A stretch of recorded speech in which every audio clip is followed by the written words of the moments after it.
to our last but not least panelist, Junle, from Shandong Academy of Social Sciences. Welcome. Thanks, Professor. It's my honor to join this panel. My topic today is the operating logic of Chinese capital in Tanzania from a historical perspective, a case study of sisal industry in Tanzania. And the background of my research is the rapid growth of China's outward FDI. And here are some data we can see in the past nearly 20 years, China has already ranked the second among all economies in terms of outward FDI flows. And among all the regions, Africa is the most eye-catching because in the past 16 years, China's FDI stock in Africa has already increased nearly 90 times.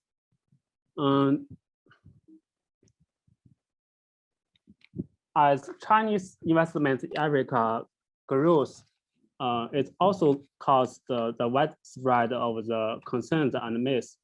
Some scholars said Chinese investment in Africa was mutually beneficial and win-win, was the model of South-to-South cooperation.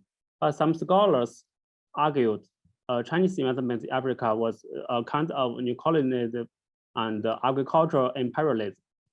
And also some scholars said the Chinese investment in Africa was the same with the global capital. There were no differences, just only for profits. These discourses are full of tensions. So how on earth the Chinese capital operated in Africa? In 2015 and 2016, I went to a Chinese company in Tanzania. What impressed me the most was the marks of the local history. This Chinese company works on sisal planting and fiber processing.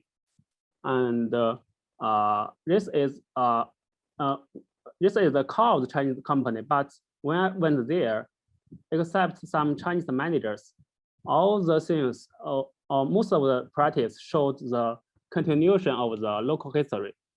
Like the plantation, the factory, the camp, the equipment, most of them were established in 1930s or in 1940s. The managers and the workers there have already been working in the sisal industry for a long time, even longer than the Chinese managers. And this company also used the traditional production technology and followed the regulations. And even the daily discourses were very related to the historical logic. And further, for the Tanzania sisal industry, we can see it has a clear historical path. Since 1893, it has already experienced several periods. And in each period, there are always some new kinds of capital enters and some capital also left.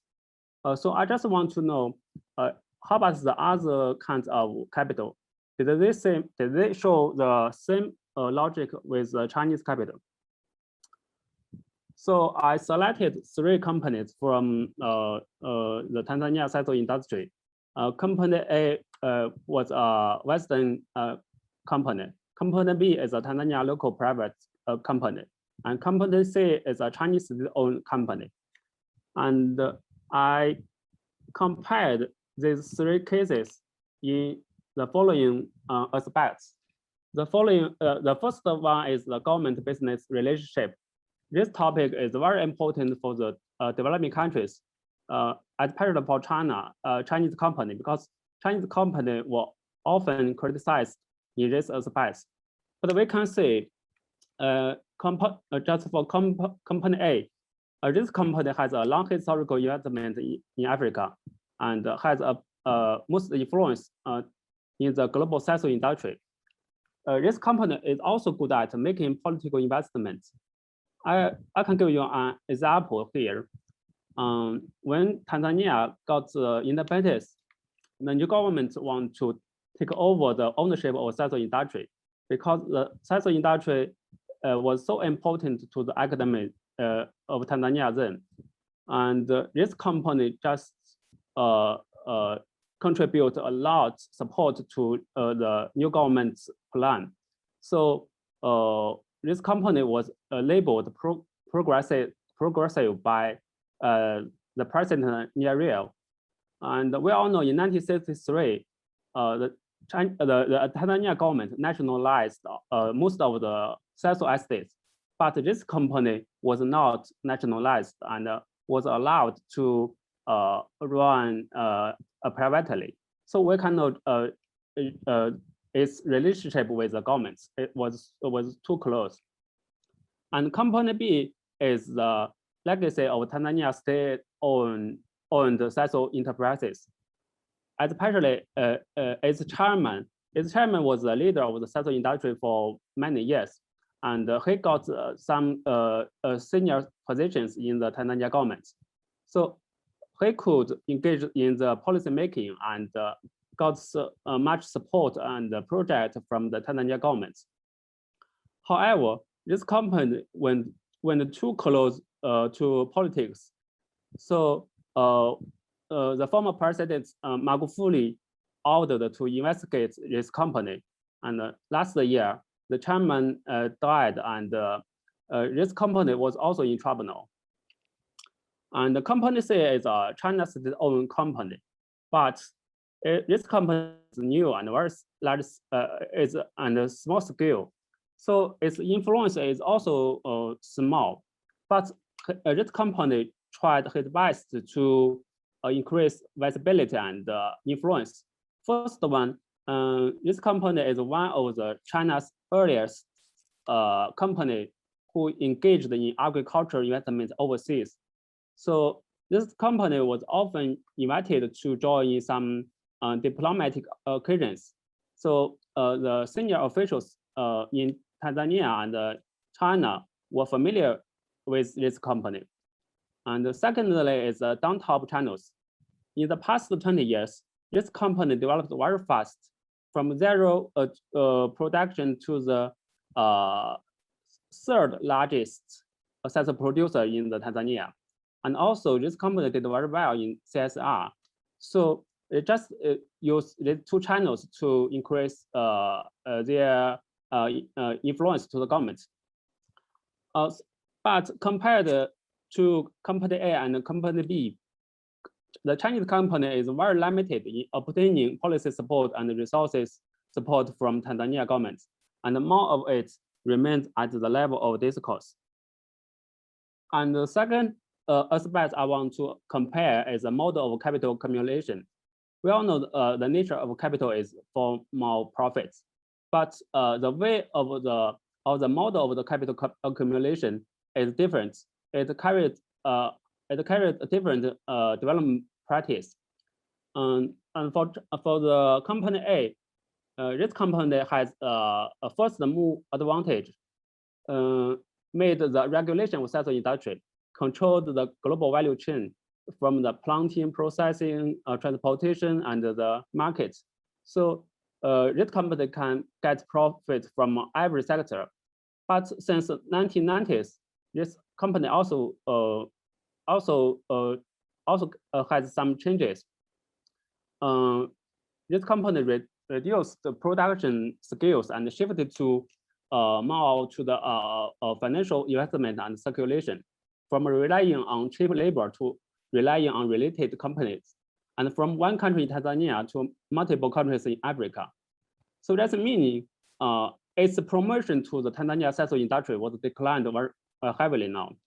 Company B inherited a lot of land and factories from the Tanzania government, but it had not enough capital to run such land.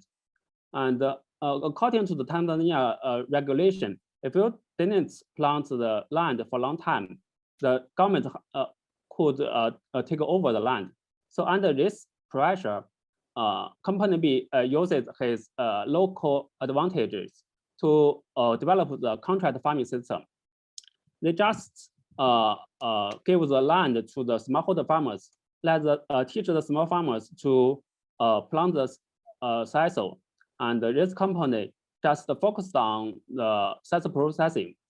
But this system and changes didn't work well because the increase in output and productivity is very limited. And also the existing skill advantage is lost. What's more, this company continue to rely on the European companies in export and consumption. So that's meaning this company just can get a few profit from the global market.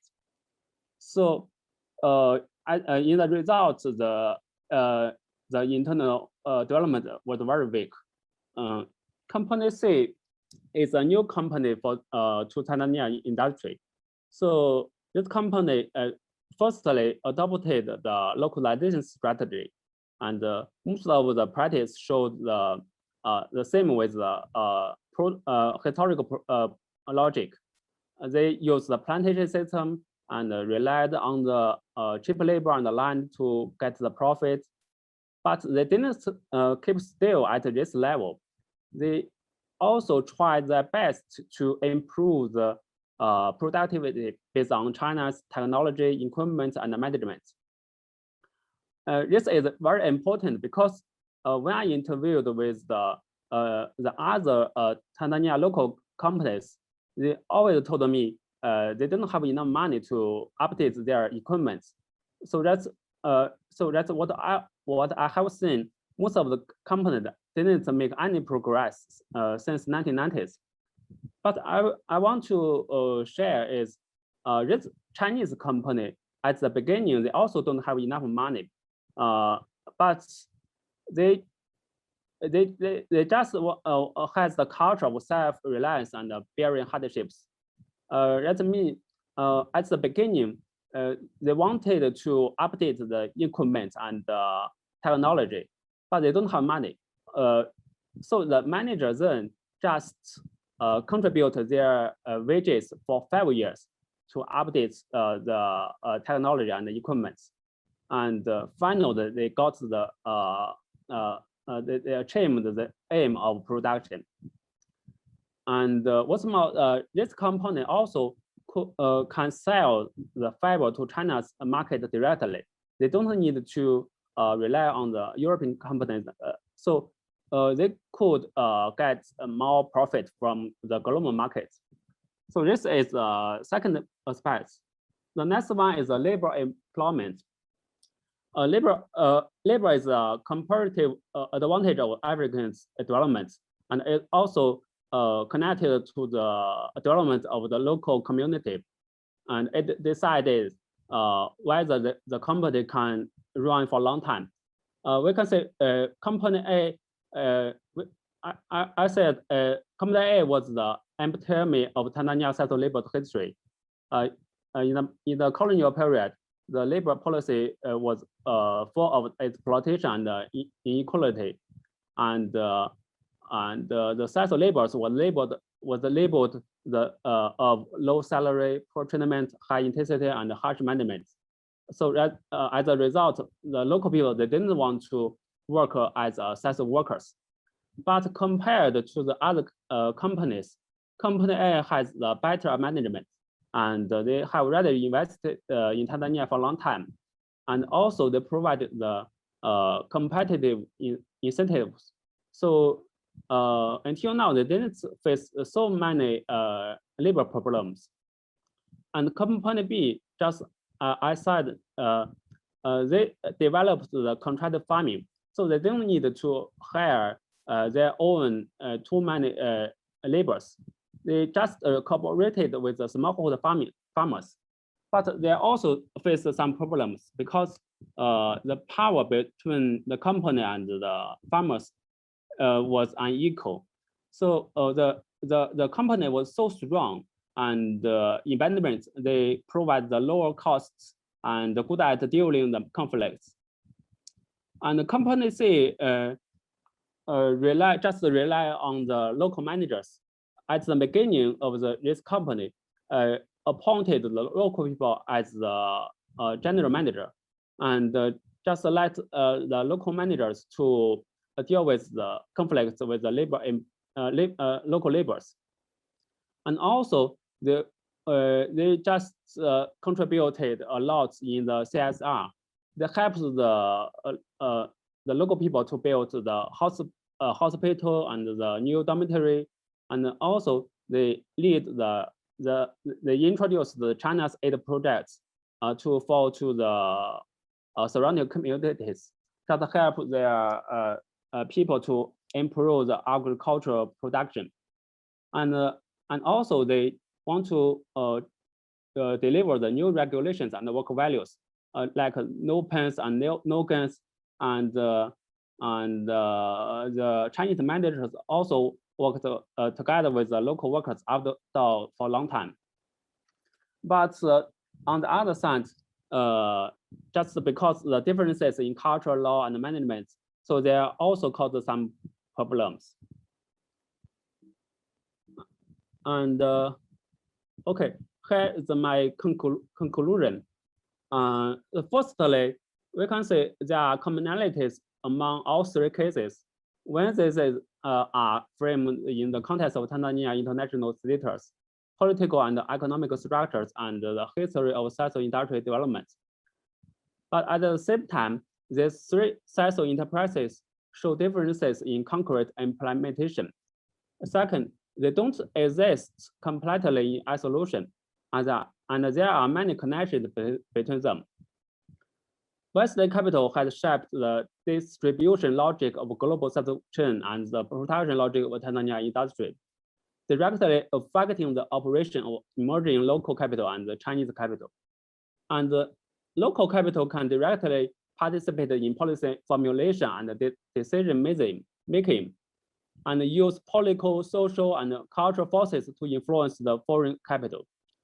Chinese capital in compliance with the historical logic of the global and Tanzania sisal industry, also provide a new development model, introduce new technology, equipment, and management, and broke the sisal trade order controlled by the Western capital. So to my original question, we can say Chinese capital is always embedded in the global political and economic system, and it also integrated with the local political, economic, and culture. The global political and agricultural system and the local structure of investment areas have a dynamic historical evolution process. Chinese capital is a new continuation of the history and is naturally shaped by the local historical past.